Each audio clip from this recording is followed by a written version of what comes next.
Not family planning advice, not stake advice, not financial advice. What's up, YouTube? My name's Rhett. I'm a software consultant living in Houston, Texas, and I make Bitcoin and personal finance content here on YouTube. When I go on YouTube and I search for Bitcoin and crypto related content, there are still in 2021 just crazy channels with insane advice and some that are just outright scams talking about passive income this and free Bitcoin that. Best 20 dog tokens that made me a millionaire by 4 years old. How I became a fart coin millionaire in 6 days. The secret poop swap yield farming strategy that my college roommate is using to outperform hedge funds. Literally videos here on YouTube that tell you that you can make tens of thousands of percent APY, which if you did that for 5 years would turn $10,000 into hundreds of trillions of dollars. Obviously, I think all those videos are a bunch of bull.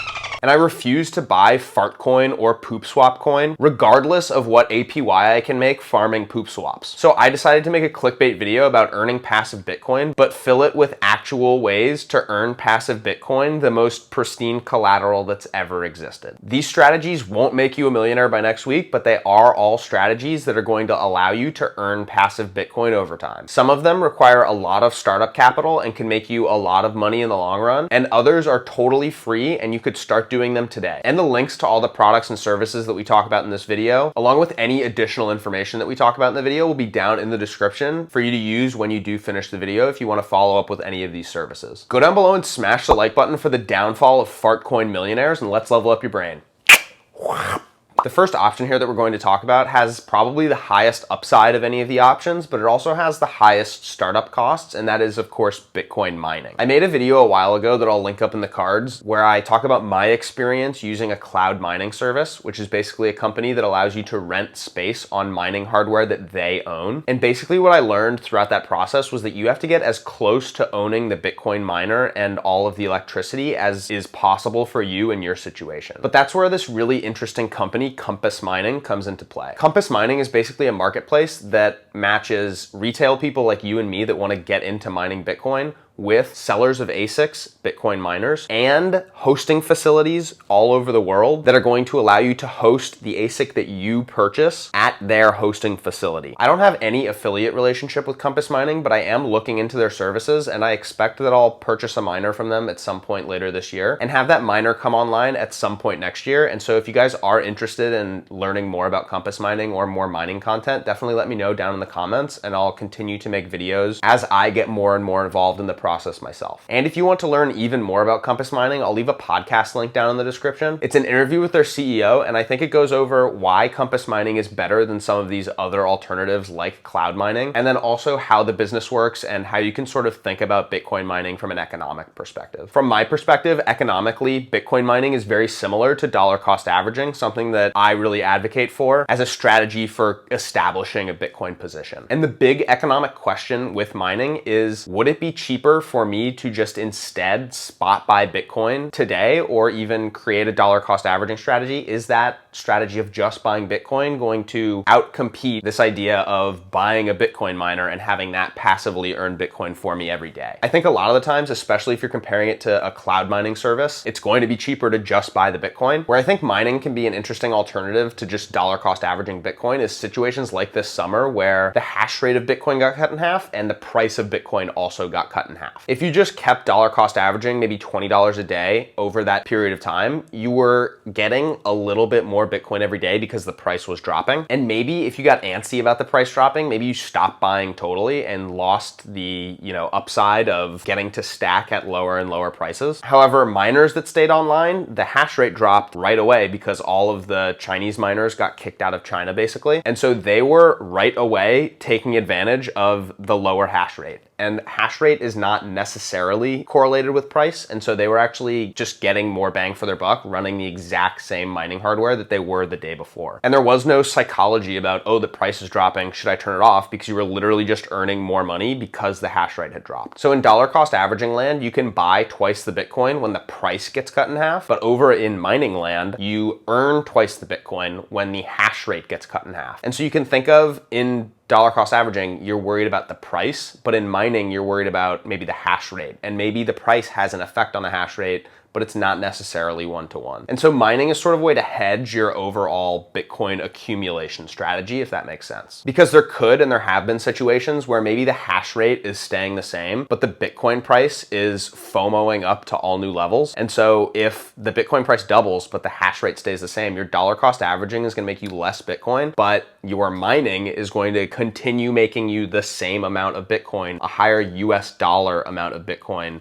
because the price went up. Of course, there are all sorts of risks that are related to mining in general that are not obviously there when you're just dollar cost averaging the spot price of Bitcoin. Stuff like how long does your miner last if it's running 24/7? Can your hash rate keep up with the difficulty adjustments of the Bitcoin mining network? What are your electricity costs? A really big one, because if your electricity costs are too high, your miner might actually be costing you more in electricity than the Bitcoin that you're actually receiving from running it in the first place. And then something else you have to consider, what's the resale value of your mining rig once it's finally become obsolete, basically. Overall, mining is probably the least passive of all of these methods that we're going to talk about today, but it also, I think, has the highest upside of any of these methods. There are definitely ways for you to leverage debt and write off mining hardware as part of an LLC and do all sorts of fancy finance and accounting tricks to make money mining where you have situations that you can take advantage of with low electricity. You own the miner. You can get a high-end miner that is not hopefully going to be defective at all and that lasts you a long time. I'll definitely make more mining content in the future, especially once I get started with Compass mining, and feel free to leave any comments down below if you have any questions about anything I said in this section of the video, because I think this is probably going to be the most complex section of the video. But for now, let's move on to my favorite way to earn passive Bitcoin, which is investing in CeFi platforms. CeFi stands for centralized finance, and it refers to products like BlockFi and Gemini Earn that are both private companies, as opposed to, of course, DeFi or decentralized finance, where you're investing in decentralized cryptocurrency protocols. I don't really mess around with DeFi that much because I'm personally uncomfortable with the technical and execution risks that come with some of these different DeFi platforms. If you guys do want me to make a video on DeFi, I can definitely go check out stuff like Stacks and Sovereign and learn a little bit more about Bitcoin-based DeFi and smart contract platforms. But for now, let's just focus on the CeFi platforms. The basic idea with a lot of these CeFi platforms is that you're investing money in an interest-bearing account, and that interest is coming from retail borrowers and institutional borrowers who are working with the CeFi platform.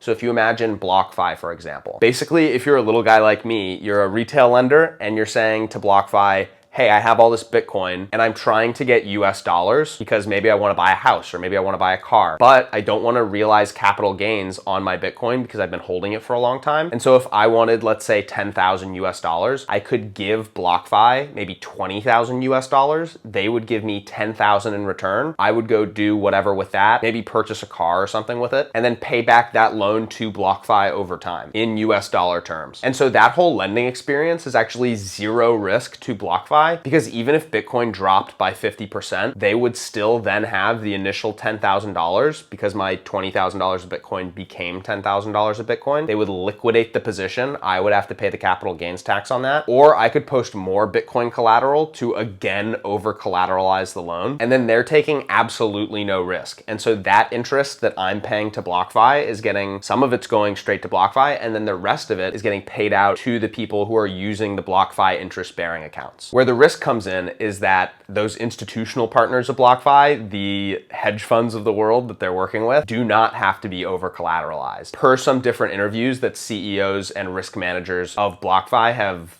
talked about publicly. Parabolic guy Jason Williams thinks of CeFi platforms like BlockFi as fiat mining. And the idea here is that instead of in the previous example where you're buying an ASIC hardware miner and using that hardware miner to mine Bitcoin, in this example, you're depositing US dollars with BlockFi, and that money is spinning you off Bitcoin cash flows basically every single month. Because in BlockFi, you can deposit US dollars, but earn your interest in Bitcoin. Of course, like I mentioned earlier, there are risks to using these CeFi platforms. And so if you do want to learn more about those risks, I'll leave a video up in the cards and then again down in the description with all the other links for this video. The next way these CeFi platforms make money is by issuing debit and credit cards that you can use to earn Bitcoin rewards. I'm currently using the BlockFi Bitcoin Rewards credit card for some of its first-year benefits, and then also in the sort of everything else spending category because it is 1.5% back on everything. And I think as of this last week, it just became the first credit card in my knowledge of credit cards, at least, that allows you to earn your interest in Ethereum or in some of these other cryptocurrencies that are available for trading on BlockFi. And that's basically just by utilizing the exact same flex interest feature that exists in the interest account. That feature now has come to the credit card. Another example of a Bitcoin rewards card is the Fold debit card, which I've also done a video for. And that's sort of like a fun kind of gimmicky way to earn Bitcoin on any purchase that you make, up to a full Bitcoin in rewards, which is pretty crazy and basically never happens, as you have probably guessed. There are also some other crypto rewards credit cards, like the Venmo credit card and the SoFi credit card, the upcoming Gemini credit card that I'll definitely do a video on when that gets released, and the upcoming Fold credit card, which I hope is better and more stable in its reward payouts than the Fold debit card has been. Overall, these credit cards are probably not going to change your life in terms of getting like huge Bitcoin rewards from them, unless you do travel or something for work and you're using them to spend like business level expenses. But the extra little bit of Bitcoin is nice. And if you're fed up with all these travel reward points, they can just get arbitrarily devalued whenever the points issuer wants. And sort of like the red tape fine print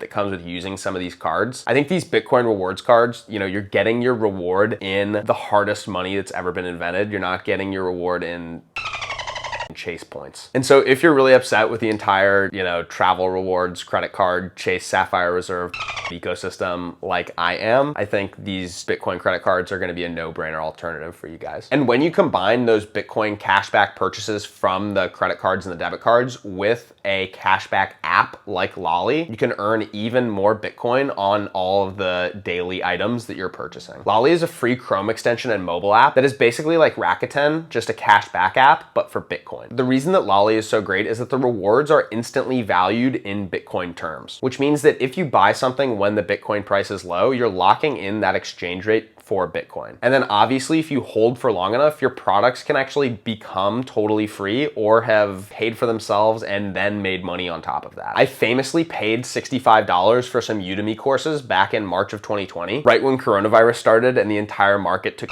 on itself. And today the Bitcoin that I received from buying those courses through Lolly is now worth $102 as of the current price of Bitcoin, which is about a 56% return on the courses. To put that in perspective for you guys, if you bought gold at the exact same time that I bought those Udemy courses, you would only be up 13% on your gold. This was all possible because Lolly was giving me 13% back at Udemy, and Bitcoin has gone up about 12x since the time that I bought those Udemy courses, which ended up totally covering the cost of the courses, right? So the courses were free, but then I also made more money than the gold bugs in the process, which is so sweet. If you want to learn more about Lolly, I'll leave a video that I did on it up in the cards, and then again, a link down in the description, just like all of the other products and services that we talked about in this video. I think out of all of the options in this video, Lolly is the most no-brainer one to sign up for because again, you are just getting all of this stuff for free. And you're gonna be buying a lot of the stuff that they have discounts for on their site anyway. The final passive Bitcoin strategy that we'll talk about today is actually available through the Brave web browser.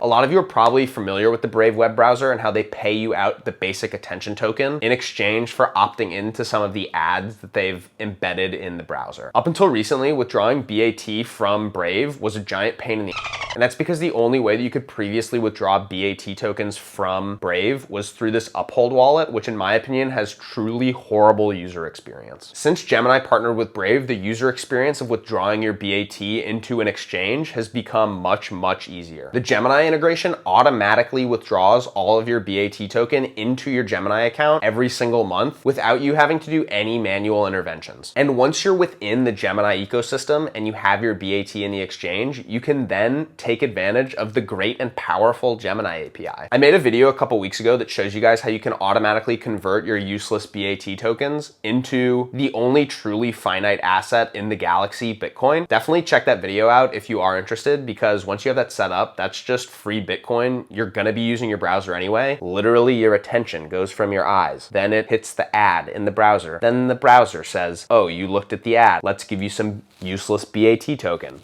Then at the end of the month, your useless BAT token is shipped over to Gemini, who do everything for you. And then when you implement the script that I wrote, it will say, oh, I see that you have some useless BAT token. Let's turn that into Bitcoin, the greatest asset that's ever been created by humans, not financial advice. Then if you implement the withdraw script, Gemini will say, oh, there's some Bitcoin on the exchange. I should move that to the cold storage hardware wallet that you have set up me to send your Bitcoin to. And then your grandkids will say, thanks, Grandpa. I'm glad that you saved money for us to eat steaks in 2045 when steak is really expensive because the US government printed a load of money. Not family planning advice, not steak advice, not financial advice. The amount of BAT that you earn through Brave is going to change jurisdiction to jurisdiction, as we found out based on the comments of that last video. If you are in a major market in the US and you do opt to see a lot of ads through the Brave browser, I think this could be a pretty decent source of passive Bitcoin for you. But in smaller international markets, this strategy might not be as good, just because the rates that Brave is paying out for ads are not going to be as good as what they are in the US. If you guys found this video helpful and you made it all the way to the end, go down below and smash the like button so that YouTube shows this video to other people who are trying to earn legitimate passive Bitcoin and not get scammed by trying to poop swap 10 million % APY every year. Let me know down in the comments if you guys are already using any of these strategies, or if I did leave out any of your favorite strategies. I'm definitely open to learning more about what are some other legitimate ways to passively earn Bitcoin. I don't think that this is like the truly definitive, exhaustive list or anything like that. Subscribe and hit the notification bell for new videos every Monday at 10 a.m. Eastern. I love you all. Goodbye.